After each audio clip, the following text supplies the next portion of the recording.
Welcome back, St. Lucian. Thank you for rejoining me for another episode of NewsMaker Live with Laura. If it's Wednesday, it's NewsMaker Live, where we make your stories, our stories. Now, before the break, I spoke to you about some of the issues that affected me. And I know this was not exactly trending issues. Well, one was. I'm not sure how much of an impact the other was. I don't know if many people were aware, but it certainly affected me in a very special and profound way to find out how callously some of us are being treated in this world. And I wonder if healthcare is for the very wealthy. You know, do we care about our regular folk? You know, what's our concern for them? The doctors and the nurses and the administrators of our hospitals, do they really care? And you know what really stuck out for me, what's really stood out for me, sorry, was the fact that a few weeks ago, if not just a week ago, our Minister for Health was talking about some calendar, you know, some calendar featuring the new health facilities. Meanwhile, these atrocities are happening in our healthcare facilities. I mean, seriously, it really makes you wonder whether our ministers and our officials are in touch with the people that they claim that they're representing. It really begs the question. And speaking of in touch, where exactly is our Minister of Justice? I mean, after this man dumped all over the DPP, you know, used her as a convenient scapegoat, he has just crawled back into obscurity. We have not heard or seen hide or hair of him.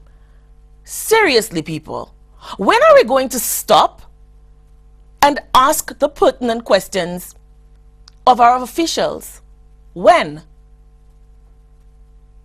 When? Are we going to start caring about ourselves? Or is it that collectively as a nation our self-esteem is so low that we think we deserve that? I mean, listen to this. A few weeks ago, I heard somebody talking about how he just had to call the talk shows and to talk about how this road was opened and, you know, with little fanfare. And well, let me tell you something. I traverse this road every week.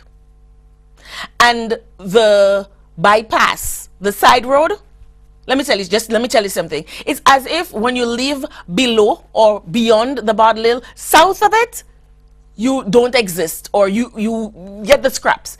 That road was so atrocious. That road could have caused so much damage to our vehicles and caused bodily harm.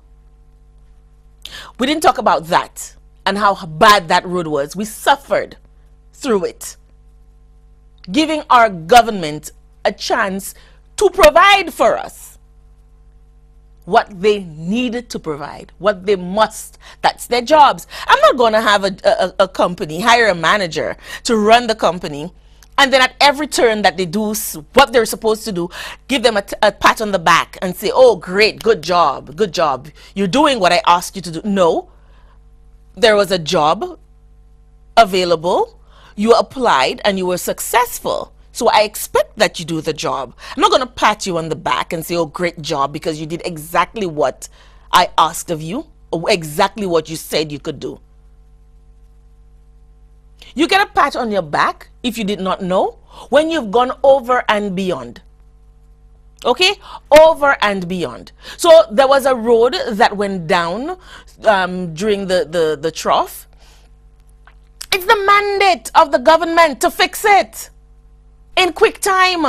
The people of the South suffered a long time with that road. And so no, I'm not going to say to the government, pat on your back, good job. No, they did what they were supposed to do. You know, it's just amazing. It's just amazing that in this country, we don't seem to care, or, you know, we take things for granted. We just, you know, we're so colorblind. It's either red or it's yellow, you know, and if you have shown your colors, you cannot disagree you always have to toe party lines, and you can't disagree or have an opinion contrary, or say, listen guys, I don't think you're doing this the right way based on experience, or from where I sit, or from where I stand, this is not what the people are asking for. You just have to shut up, suck it in. And you know, the other thing that really struck me last evening was when Janine Compton was talking about being a survivor of domestic abuse, and how when she spoke out against working with persons allegedly who had a history of that, and she was told to suck it in.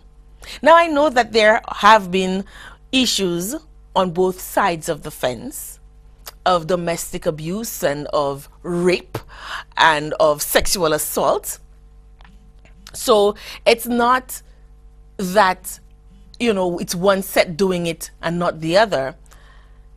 I just find it amazing that anybody, man or woman, would ask a survivor of domestic abuse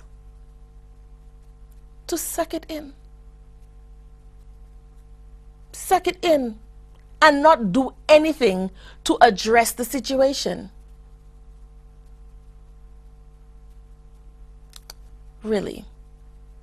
And then we want to say, rather than face the issues, we want to say this one had a problem with that one and they're not a team player, and so that is why they have been cast aside and they're standing on their own.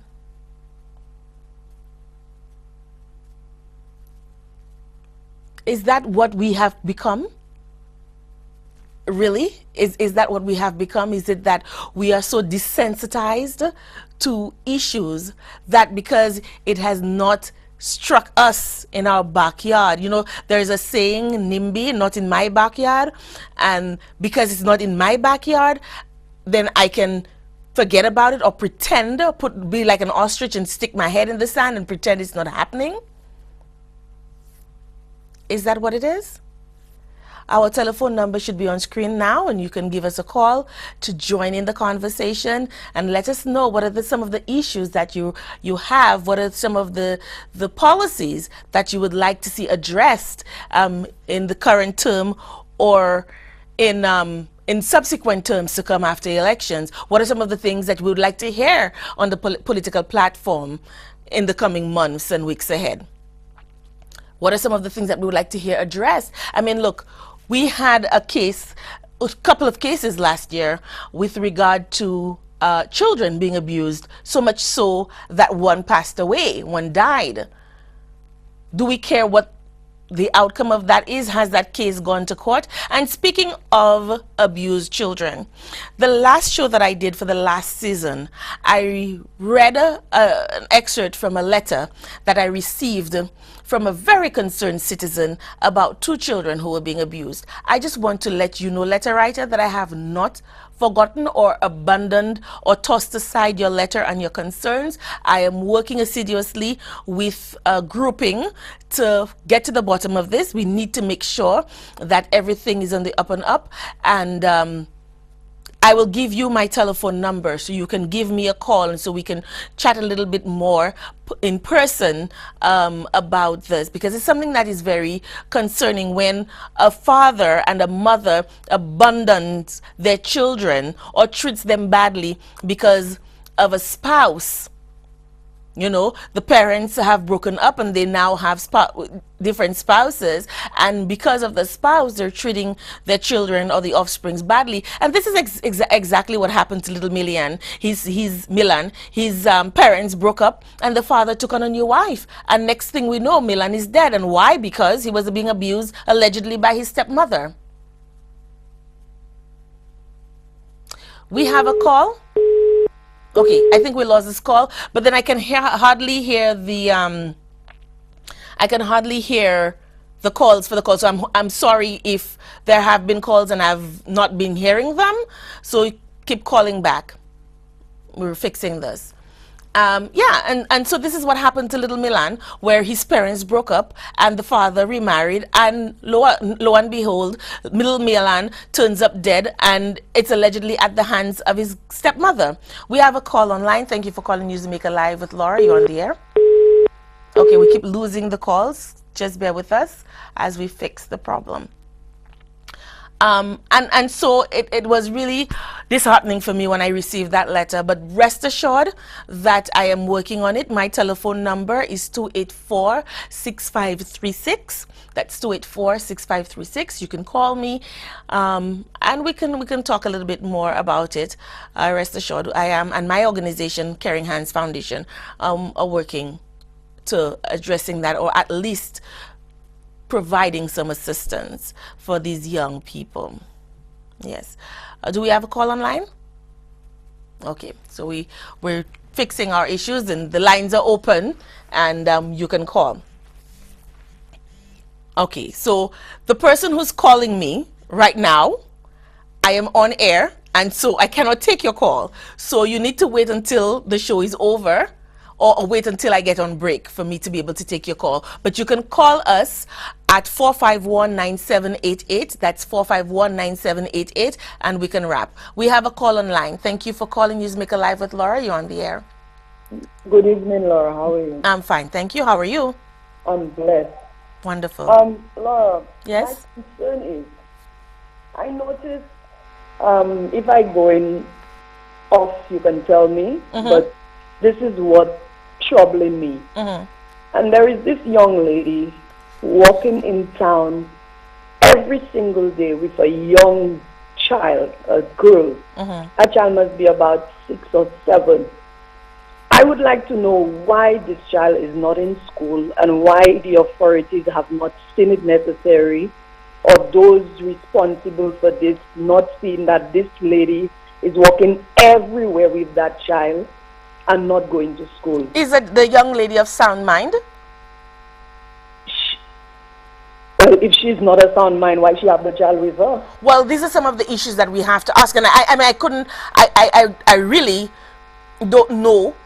I mean, I haven't seen the young lady you're referring to, so I'm going by what you're saying, and by rights, this child should be in school. And if she's already 7, which means that she's... Well, I said, based on what I am seeing, she should be between 6 and up. And so, everywhere you see that child, the mother, the child is with her, and they used to have she had other children, but I'm no longer seeing the other children, but it's just she and her daughter now.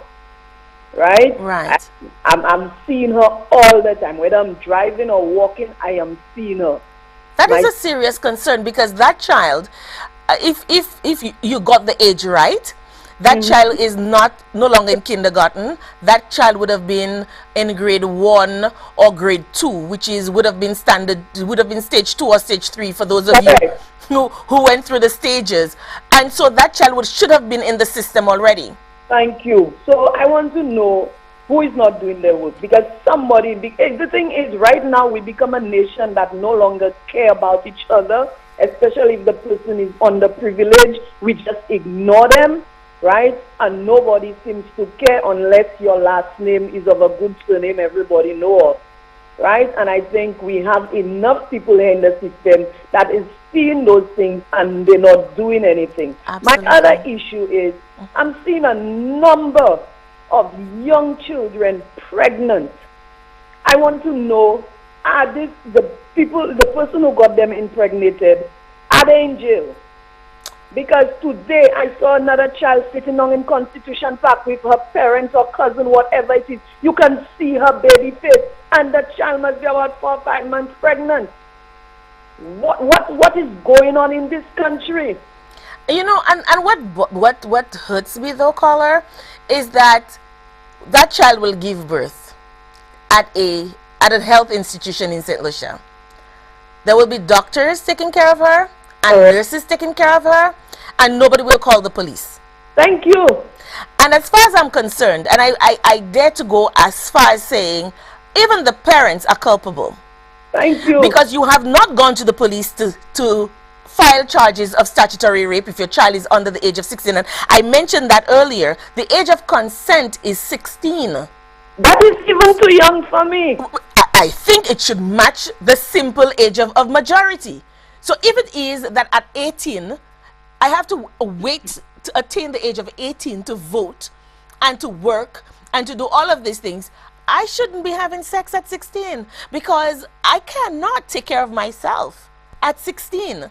I cannot give birth and care for a child at 16. I should not have to. You know, and some of us go through that and we do it beautifully. And However, again, the vast majority of us don't. you look at the person who is becoming the grandparent is a child themselves. Exactly. So what I find right now things are just dysfunctional in this country. Nobody cares about anybody, and those they put in authority, paying them to do a job, they should really take their job seriously. Honestly. And take care. I need the authority to. This lady is always on Brazil Street. She's everywhere, but she's mostly on Brazil Street. I think I know who you're referring to now. Right? Sometimes she wears some very tight things on her, some short things. Once you see her, you will see the little girl with her. Somebody needs to do something about that child that is not going to school. I wonder if we have any truancy officers in St. Lucia. I do not know what we have, what we don't have, but I'm happy tonight that I was able to point it out that whoever is responsible for this will take note and look for this young lady in town on Brazil Street. Absolutely. And she's everywhere. Absolutely. Right, but she's mostly on Brazil Street by the registry somewhere along that line, always standing up in a corner. Sometimes a child eating a piece of bread, standing up. You know, come on. Yeah. It's unfair to that child. That child should be in the system. And you know, we often talk about the US and Canada and the UK and talk about the policies and the systems they have in place. But once a child is born in these countries and at the age of 5, that child is not in the educational system, they come knocking on your door and they come asking why is that child not in the system, whether it's the medical system or the educational system. Why can't we have this here? These are some of the things that we need to adopt or look into at the very least. Instead of all these politicians only fighting with each other, every day is a different story. Look into the youth. They are the future. When you tell me this child is not, how can she be the future? It's a mess we're going to be in. Because most of them cannot read and write, right? Then they are forced into secondary school, giving the teachers more problems, stressing the teachers out. Because you in secondary school, you can't read and write, you can't do this, but at the same time, bam, first thing you're doing, giving your mother a belly. That's not making sense. Absolutely. And they need to look into these young children who are getting pregnant underage, right? And nobody's been arrested. I believe they should arrest the mother herself, the grandmother. They should arrest her. Well, not just the mother, but the father too. I mean, where's the father in all of this? Right? I mean, it's sad that most times that they come from a single parent household, and it's oftentimes the mother. But where are the fathers in all of this? Where is the man? And a lot of the times, he's not a schoolboy, who has impregnated her. It's a grown man. I think they should find them and charge them and arrest them. Once you find the mother, you will find the father, because she'll let you know who is the child's father. And thank you for your time, Laura. Thank you so much for calling. And the caller made mention of something that's very near and dear to me, and she alluded to illiteracy in secondary schools. And it is true. There is too high a level of illiteracy in our secondary schools. And that is primarily because of use. And I say it's useless. Because you have universal secondary school education, which is a great idea. Don't get me wrong. I think every child deserves the right to go to school and to attain a secondary school level education at the very least. But to what end? When you have a child which is so differently abled mentally, and you take that child and you just shove them into the secondary school system, and you don't have teachers at these schools who are trained to handle these students, what exactly have you done? And when you have kids that are so delinquent and are so troubled, they come from troubled backgrounds, troubled homes. You know, all they know is fighting, mayhem and violence. And you just take them and you shove them in a mainstream secondary school without reform or rehabilitation. What exactly have you done? And then we are surprised at the level or the number of weapons that are confiscated at our secondary schools. And we are surprised at the number of violent fights that break out at our secondary schools. And we wonder why certain secondary schools continue to have a pass rate of 28% or 13%. That is wrong. That is egregious. You're not doing us a service. You're not doing the children a service. You're doing nobody a service when you allow this to continue year in and year out. I wonder if there is any hope of reform in our school system whereby we can go in there and analyze what is happening at these secondary schools that are marginalized, so much so that their pass rate is significantly below the average mean of the country. That was a redundancy, was it? Average, mean, whatever, you get the point. Sometimes we have to repeat ourselves to get the point across. But when you tell me a school has an average of 28%, out of 100 kids, only 28 pass, you know? Only 28. What happened or what happens to the other 72%? What are they left to do?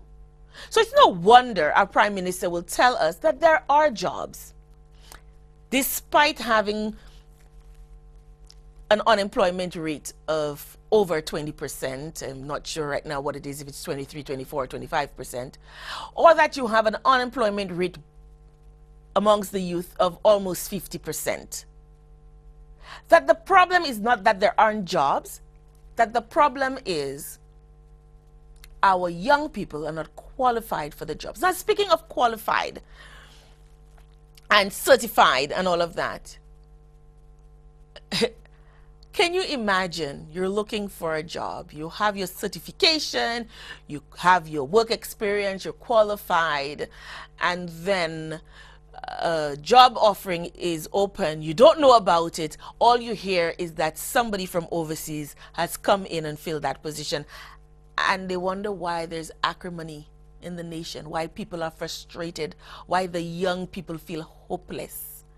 When you can tell me that you have a position open, a position or two, and then you have your supporters coming in from overseas to assist certain people allegedly with their campaigns and being fitted into cushy jobs when there are people who are searching for jobs right here and cannot find one or aren't given the opportunity.